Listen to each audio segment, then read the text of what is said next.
जनन। तो इसमें लिखेंगे कि मतलब वैसा तंत्र जो अंडाणु को बनाता है और फिर अंडाणु से नए जीव का, जो अंडाणु से नए जीव का निर्माण करते हैं उस तंत्र का बोलेंगे। तो लिखिए वैसा तंत्र, वैसा जनन तंत्र, वैसा जनन तंत्र जो अंडाणु से नए जीव का निर्माण करता है, जो अंडाणु से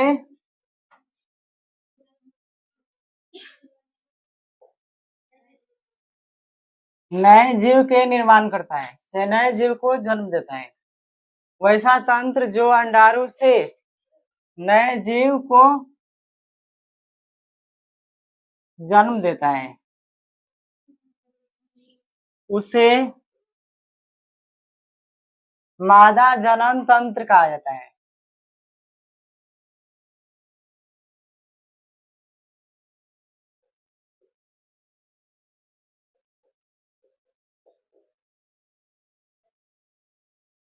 वैसा जनन तंत्र जो अंडाणु से नए जीव को जन्म, उसे मादा जनन तंत्र। इसके निम्न भाग है।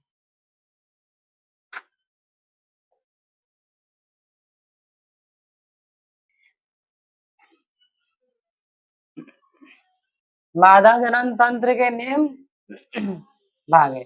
एक नंबर लिखिए अंडाशय,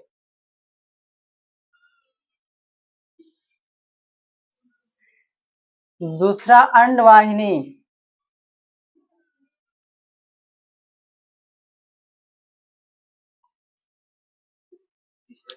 तीसरा गर्भाशय,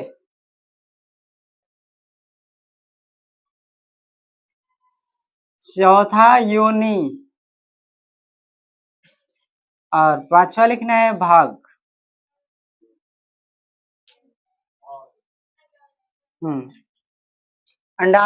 अंडाशय, अंडवाहिनी, गर्भाशय, योनि और भाग, ये किसके भाग है? यानी अंडाशय में क्या बनेगा? अंडाशय में क्या बनता है? याद रहेगा, अंडाशय में क्या बनता है? अंडाणु। उसके बाद से मादा हार्मोन भी बनता है, मादा हार्मोन। मादा हार्मोन में क्या बनेगा? एंड्रोजन, क्या होता है? एंड्रोजन, एंड्रोजन, एंड्रोजन नर्म होता है और एंड्रोजन मतलब दोनों में पाया जाता है, लेकिन मुख्य रूप से किसे मानेंगे? स्त्री में क्या होगा? एंड्रोजन।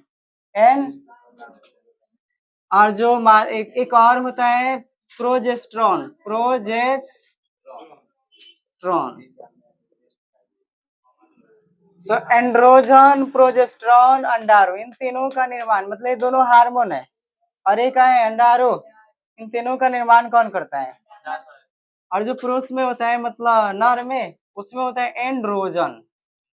एंड्रोजन क्या दोनों में अंतर है ना?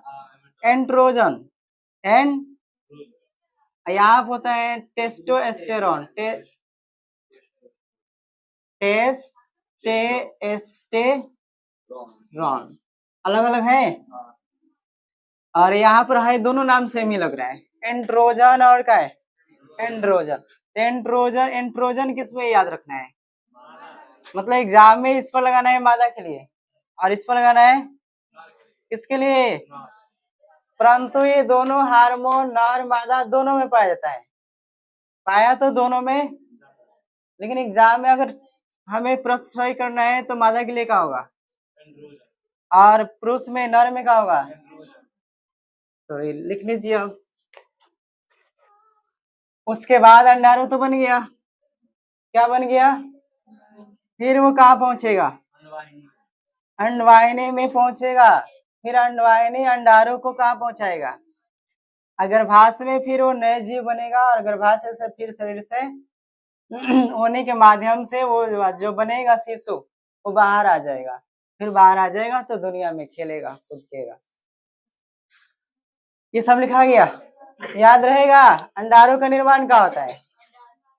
फिर वो कहाँ पहुंचता है? अंडवाहिनी कहाँ पहुंचाएगा उसको, फिर गर्भाशय में एक नए जीव की उत्पत्ति होगा, नए जीव बनेगा, फिर वो नए जीव योनि के माध्यम से शरीर से बाहर निकल जाएगा। और योनि के बाद जो अंग होता है उसको क्या बोलते हैं, इन योनि के बाहर वाला जितने अंग है उन सबका नाम क्या होता है, भाग होता है। अब चित्र बनाना है, इसे मिटा दे। ये समझ में आ गया ना। वैसा वैसा जनन तंत्र जो क्या बनाए, अंडारों से नए जीव का क्या करें, अंडारों से, तो उसे क्या बोलेंगे, मादा जनन अंग के भाग कितने हैं, 5।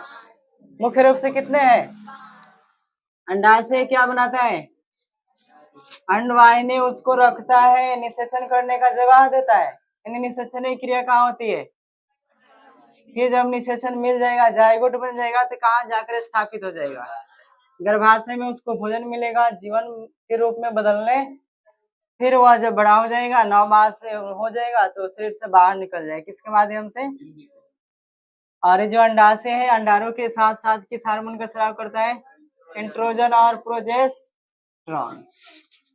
हाँ यहाँ पर देखिए, यहाँ पर देखिए ध्यान से, अंडाशय, इसका नाम क्या है, अंडाशय, मतलब यहाँ से अंडारू निकलेगा, यानी यहाँ से अंडारू बनता है, और यहाँ इसका जो नाम है, इसका नाम है फिम्ब्री। क्या नाम है, फिम्ब्री, मतलब पूरा के नाम, इसका नाम है अंडवाहिनी, अंडवाहिनी, या इसको कहते हैं डिम्ब वाहिनी। इसका दूसरा नाम क्या है, या फैलोपियन ट्यूब।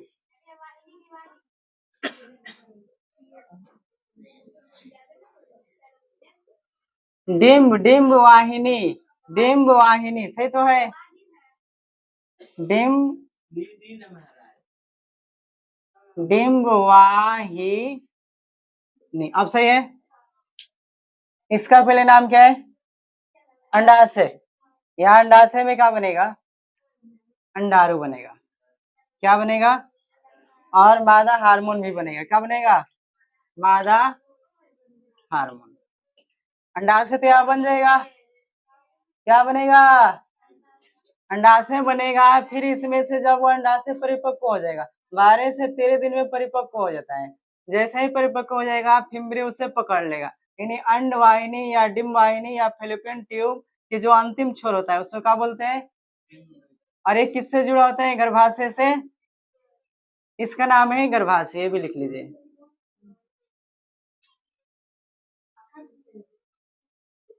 इसका क्या नाम है, ये गर्भाशय हो गया, ये अंडाशय हो गया, और इस पूरे मतलब जो नली है इसका क्या नाम है, अंडवाहिनी या डिम्ब वाहिनी। अंडा मतलब अंडारों को डिम्ब भी बोला जाता है, डिम्बारू भी, तो अंडवाहिनी, डिम्ब वाहिनी और फैलोपियन ट्यूब, इसका क्या नाम है, अंडाशय नाम है। ये जो झालर की तरह है इसका क्या नाम है, मतलब ये पकड़ने वाला उंगली नुमा आकृति होती है, जो क्या करता है, अंडारों को पकड़ता है और किससे पे नली में भेज देता है, अंडवाहिनी में, यहाँ शुक्राणु इसके माध्यम से आएगा और इसमें अंडारों से मिल जाएगा, मिलने के बाद फिर आकर कहाँ बैठ जाएगा, और वहां उसको खाना पाना मतलब उसको खाना मिलेगा, उसको मतलब भोजन मिलेगा, फिर नए जीव में बदलने लगेगा। इसका नाम है योनि। क्या नाम है, योनि लिखे थे कि क्या लिखे थे, योनि ही लिखे थे। और उसके बाद से ये जो बाहरी वाला पार्ट होता है उस सब का नाम होता है, इसके बाद से जो भी पार्ट है उसका नाम होता है भाग, का नाम होता है। हमें याद रखना है कि अंडाशय से, अंडाशय में क्या बनता है, अंडारो, फिर वो अंडारो जब परिपक्व हो जाता है, मतलब वृद्धि कर लेता है, विकसित हो जाता है, तो फिम्बरी द्वारा पकड़ा जाता है और कहाँ भेज देता है, अंडाशय सॉरी अंडवाहिनी में, कहाँ चल जाता है, और यहाँ पर जब यहाँ से जैसे ही निकलेगा अंडारो तो 24 घंटा तक जीवित रहता है। अगर उस 24 घंटा में शुक्राणु आकर इसे मिलेगा तो फिर वो दोनों मिलकर नए जीव का कारण बनेंगे, यानी नए जीव में बदलने। अगर नहीं मिलेंगे तो यहाँ जाकर उसकी मौत हो जाती है, अंडाणु का हो जाएगी, मौत हो जाएगी। लेकिन यहाँ पर क्या होता है कि रक्त जमता है गर्भाशय के आसपास, अंडाणु को जब जीव में बदलेगा तो उसके लिए खाना के लिए क्या होता है, रक्त जमा रहता है, पर वो रक्त जो है 28 दिन तक इंतजार करता है कि कम से कम 28 दिन के अंदर कोई तो भ्रूण बने। जब बनेगा तो भ्रूण क्या करेगा, वहां से पोषण, लेकिन भ्रूण नहीं बनता है तो रक्त फटता है और जो मरा हुआ अंडाणु है वो भी रक्त के साथ साथ कहा जाता है शरीर से बाहर आ जाता है। तो पहले समझना है कि अंडाशय से क्या निकला, फिर कौन पकड़ा उसे, फिम्बरी, कौन पकड़ा, फिम्बरी पकड़ने के बाद किसके पास भेजा, अंडवाहिनी के पास। अब अंडवाहिनी में मात्र 24 घंटा या ज्यादा से ज्यादा 48 घंटा जीवित रहेगा कौन, अंडाणु। अगर उस जीवित के समय में शुक्राणु आ गया तो दोनों मिलकर एक नए जीव के कारण, अगर नहीं आया तो फिर उसकी क्या हो जाएगी। उसके बाद से ये क्या होगा कि जब इसमें शुक्राणु मिल जाएगा तो फिर आएगा शुक्राणु अंडाणु मिलकर इस पर माने गर्भाशय में स्थापित हो जाएगा। गर्भाशय से उसको क्या मिल जाएगा, भोजन, यानी जो रक्त होगा उसी में आकर शुक्राणु अंडाणु धस जाएंगे और उसको भोजन मिलेगा। उसके बाद जैसे ही वो बड़ा होगा तो फिर वो गर्भाशय से एक प्लेसेंटा नाम के मतलब तंतु होता है, उससे माँ के गर्भ और बच्चे के गर्भ का होगा जुड़ेगा, और माँ जो खाना खाएगी उससे खाना से प्रोटीन वसा जो भी है वो बच्चे के गर्भ में क्या होगा, मिलने लगेगा। अगर लेकिन अंडाणु नहीं मिला, सॉरी शुक्राणु अंडाणु से नहीं मिला तो अंडाणु का हो जाएगा, मर जाएगा। तो फिर ये 28 दिन तक जो ये भोजन तैयार हो रहा था ना वो भोजन मैंने फट जाएगा कोशिका और रक्त के साथ फिर वो बाहर चले आएगा। तो बात समझ में आ गया, कहाँ अंडाणु कहाँ बना, अंडाशय में। फिर जब विकसित हुआ तो किसके पास गया, फिम्बरी के पास गया। फिम्बरी किसके पास भेजा, अंडवाहिनी किसके पास भेज दिया, गर्भाशय में। अब वो बच्चे थे मतलब गर्भ तैयार होगा, फिर शिशु बनेगा 9 माह तक, उसके बाद योनि के माध्यम से क्या हो जाएगा, बाहर। तो दो गो गर्भाशय, 2 अंडाशय होते हैं ना, इधर से भी जाएगा और इधर से भी जाएगा। तो अब इसको उतार लीजिए, वीडियो क्या बंद करो, समझ में आया। अब प्रश्न पूछे, अंडाणु का निर्माण क्या होता है, अंडाणु कौन पकड़ता है, फिम्बरी, कौन पकड़ता है, फिम्बरी किसका अंतिम भाग है, अंडवाहिनी के नाम क्या क्या है, डिम्बवाहिनी, और क्या है, निषेचन की क्रिया भी क्या होती है, निषेचन की जो क्रिया होती है किसमें होती है, डिम्बवाहिनी में ही होता है।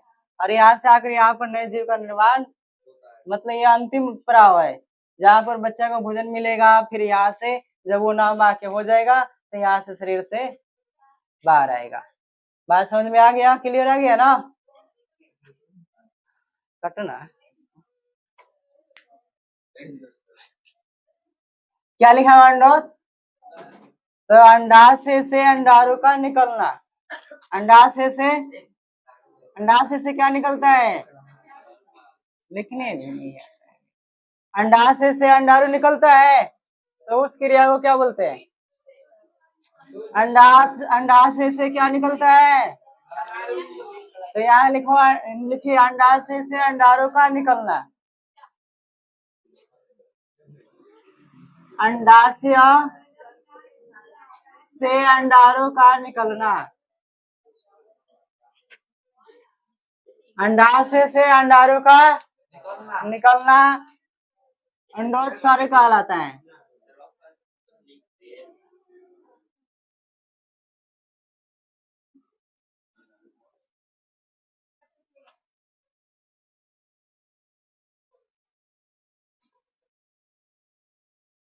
अंडाशय से अंडाणु का निकलना ही क्या कहलाता है, अंडोत्सर्ग। क्या कहलाता है, तो आसान है, अंडाशय से क्या निकला, अंडाणु। अब इस क्रिया को या इस घटना को क्या नाम दिया जाएगा, अंडोत्सर्ग दिया जाएगा। लिखा गया इतना, लिख लिया लो। अब क्या पढ़ना है, ऋतुस्राव। ऋतुस्राव चक्र को संक्षेप में क्या बोलते हैं, अब इसको समझने से पहले यहाँ समझना पड़ेगा कि अंडा से क्या निकला, अंडारो, फिर कहाँ पहुंचेगा, हिमरे में, हिमरे से कहाँ पहुंचेगा, अंडवाहिनी में। यदि शुक्राणु मिलेगा तो वो जाइगोट में बनेगा, और नहीं मिलेगा तो क्या होगा, नष्ट हो जाएगा। नष्ट होने के बाद वह 28 दिन के बाद, यानी 12 दिन तक तो क्या हुआ, अंडारों का निर्माण हुआ। और उसके बाद से यहाँ से 14वां दिन से स्टार्ट होगा तो इसमें आएगा।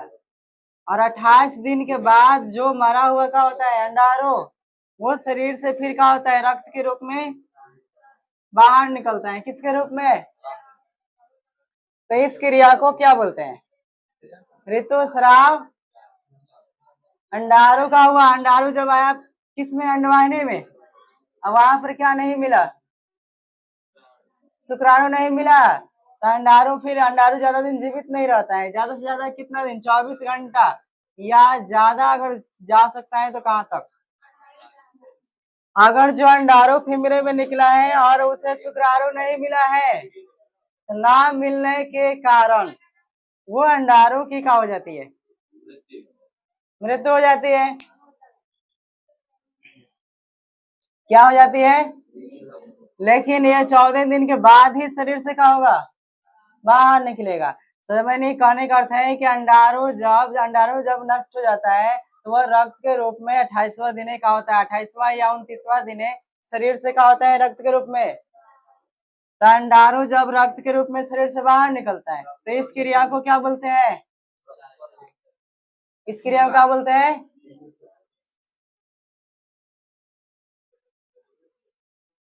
तो यहाँ पर आप इसका भी परिभाषा लिख लीजिए। जब अंडारू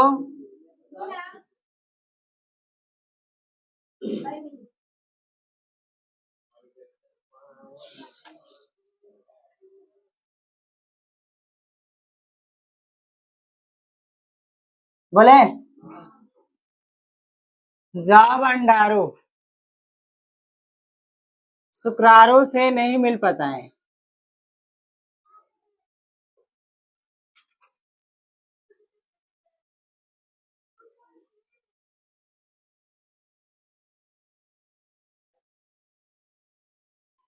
जब अंडारू शुक्राणु से नहीं मिल पाता है तो वह रक्त के रूप में शरीर से बाहर निकलता है।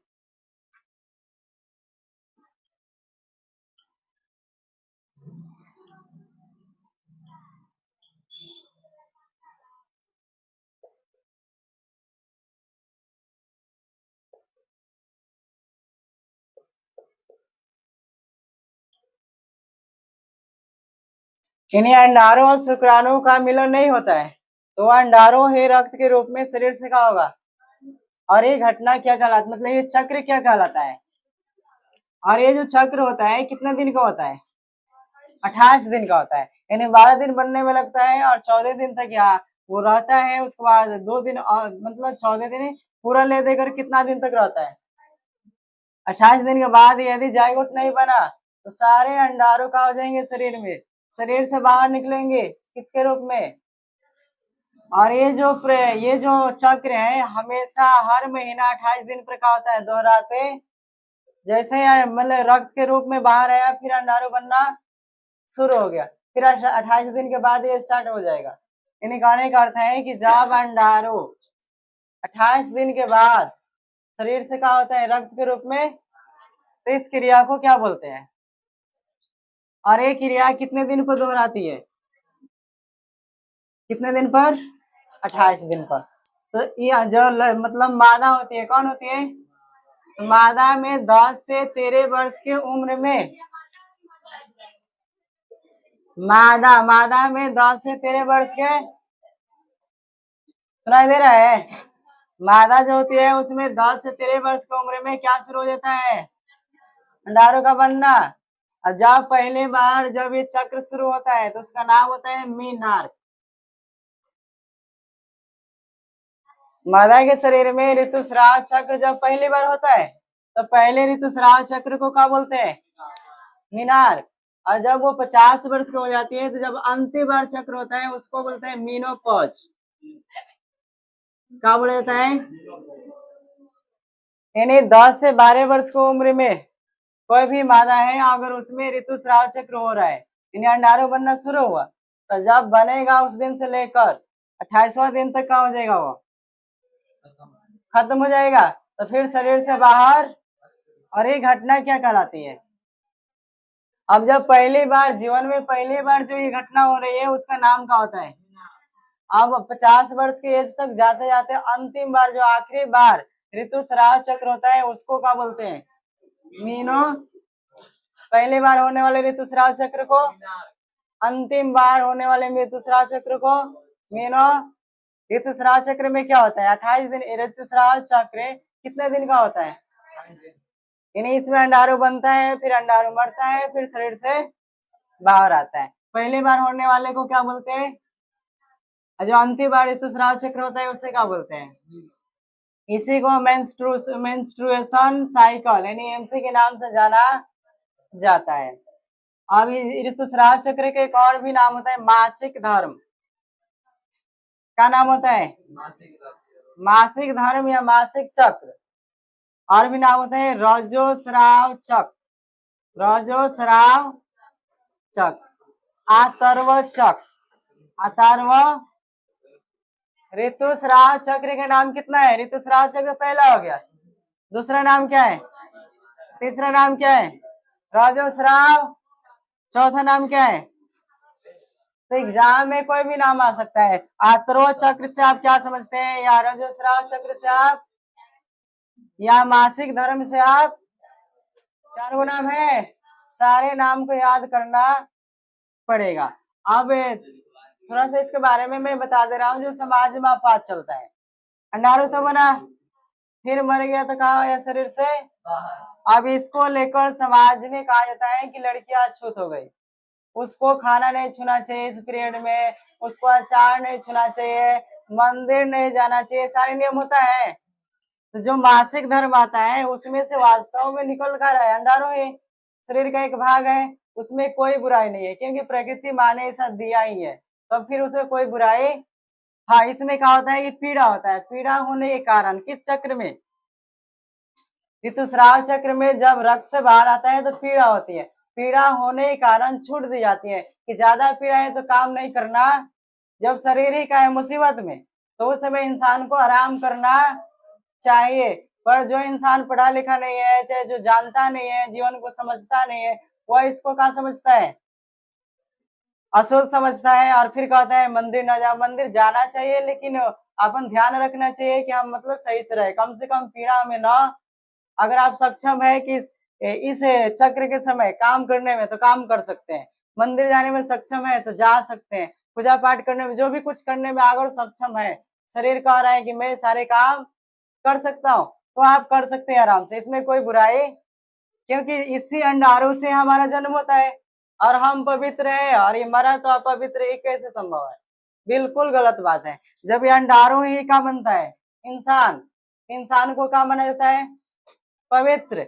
कि बच्चा आया है, डुगडुगी बजाओ, बजा बजाओ, नाचो गाओ। और यही अंडाणु जब मरकर बाहर आया रक्त के रूप में, तो उसको कहा जाता है कि नहीं, तुम आराम से रहो, तुम कुछ छुओ मत, तुम स्नान भी मत करो, उसके बाद मंदिर भी मत जाओ। ये सारे बहुत सारे क्या होता है? अंधविश्वास, जो नहीं मानना। हाँ, शरीर का सफाई रखने का होता है बहुत, कि उस समय दर्द है इसलिए आराम दिया जाता है, ताकि वो इंसान जो मादा है वो कम से कम आराम कर सके। क्योंकि पीड़ा में काम कराना सही, लेकिन वो मंदिर जा सकती है, वो भगवान की पूजा, क्योंकि जो कार्य भी है वो प्रकृति माँ ही कर रही है ना, वही तो शुक्राणु बना रही है, तो उसके लिए बुरे कैसे हो सकता है? और इसी से जन्मा इंसान अच्छा हो सकता है, तो ये भी बुरा। पर इंसान की नासमझ, इंसान क्या करता है, कुछ सुनता है और उसको मानकर चलने।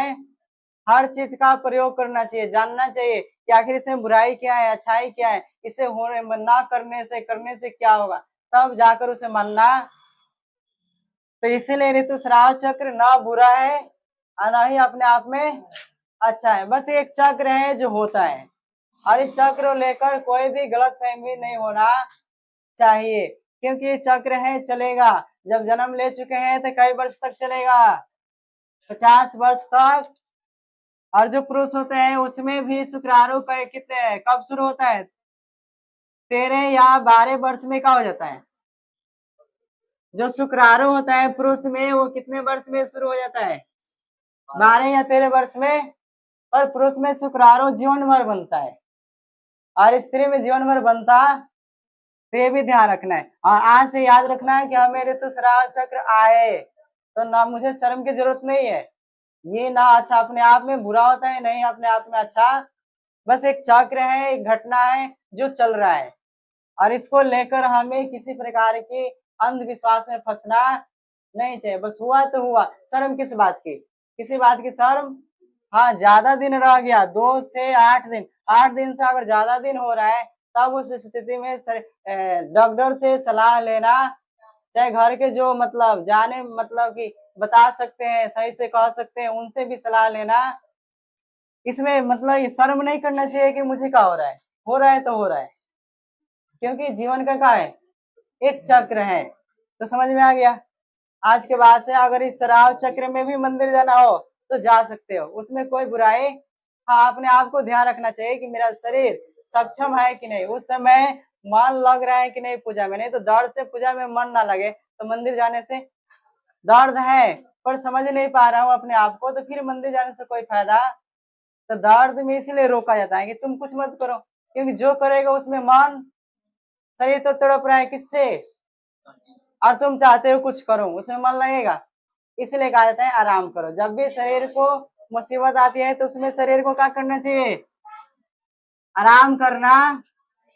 इसलिए आराम करने की परंपरा ऋषियों ने बनाई, पर आज के मानव ने कुछ और ही परंपरा बना दिया, छुआछूत से जोड़ दिया, उसमें भेदभाव